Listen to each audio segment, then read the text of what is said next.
All welcome to i+. ഞാൻ അക്ഷര. ഇന്ന് നമ്മൾക്ക് കേരള നവോത്ഥാനവുമായി ബന്ധപ്പെട്ട കുറച്ച് നായകന്മാരുടെ വീട്ടുപേരുകൾ നോക്കാം. അപ്പോൾ കുറച്ച് പ്രത്യേകതയുള്ള വീട്ടുപേരുകളൊക്കെ സ്ഥിരമായിട്ട് PSC പരീക്ഷകൾക്ക് റിപ്പീറ്റ് ചെയ്ത് ചോദിക്കുന്ന ഒരു രീതിയുണ്ട്. അത് നോക്കാം. സാഹിത്യ കുടീരം. സാഹിത്യ കുടീരം ആരുടെ വീട്ടുപേരാണ്? പണ്ഡിറ്റ് കറുപ്പൻ്റേതാണ്. അപ്പോൾ എങ്ങനെ ഓർത്തു വെക്കാം? അദ്ദേഹം കുറേ സാഹിത്യ കൃതികളൊക്കെ നടത്തിയിട്ടുണ്ടെന്ന് നമുക്കറിയാം. കൃത്യമായിട്ടും പണ്ഡിറ്റ് കറുപ്പനെ കുറിച്ച് പഠിക്കുന്ന ഒരു വ്യക്തി അദ്ദേഹത്തിൻ്റെ സാഹിത്യ കൃതികൾ ഏതൊക്കെയാണെന്ന് ഒരിക്കലെങ്കിലും വായിച്ചു നോക്കിയിട്ടുണ്ടാകും. ഒരുപാട് സാഹിത്യ കൃതികൾ നടത്തിയതുകൊണ്ട് അങ്ങനെ ഒന്ന് കണക്ട് ചെയ്തേ. സാഹിത്യ കുടീരം. അടുത്തത് കൂടില്ല വീടും. കൂടില്ല വീട് ആരുടെ വീട്ടുപേരാണ്? സ്വദേശാഭിമാനി രാമകൃഷ്ണപിള്ള. എങ്ങനെ കണക്ട് ചെയ്യാം? അദ്ദേഹത്തിനെ നാട് കടത്തിയ കാര്യം നമുക്കറിയാലോ.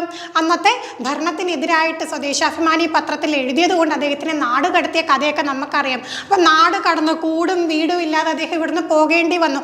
അങ്ങനെയൊന്ന് കണക്ട് ചെയ്യുന്ന ഓക്കെ. അപ്പം നമുക്ക് എന്ത് പറയാം? കൂടില്ല വീട് ആരുടെ വീട്ടുപേരാണ്? സ്വദേശാഭിമാനി രാമകൃഷ്ണപിള്ള. അടുത്ത നിങ്ങൾക്കായുള്ളൊരു ചോദ്യമാണ്. വളരെ ഈസി ആയിട്ടുള്ളൊരു ക്വസ്റ്റ്യൻ ആണ്. ജനറൽ ആയിട്ടുള്ള ചോദ്യമാണ്, എന്നാലും പരീക്ഷകൾക്ക് ചോദിക്കാറുമുണ്ട്. വയൽവാരം വീട് ആരുടെ വീട്ടുപേരാണ്? ഉത്തരം അറിയാവുന്നവർ തീർച്ചയായും കമൻറ്റ് ചെയ്യുക. മറ്റൊരു വീഡിയോ നമുക്ക് വീണ്ടും കാണാം. താങ്ക്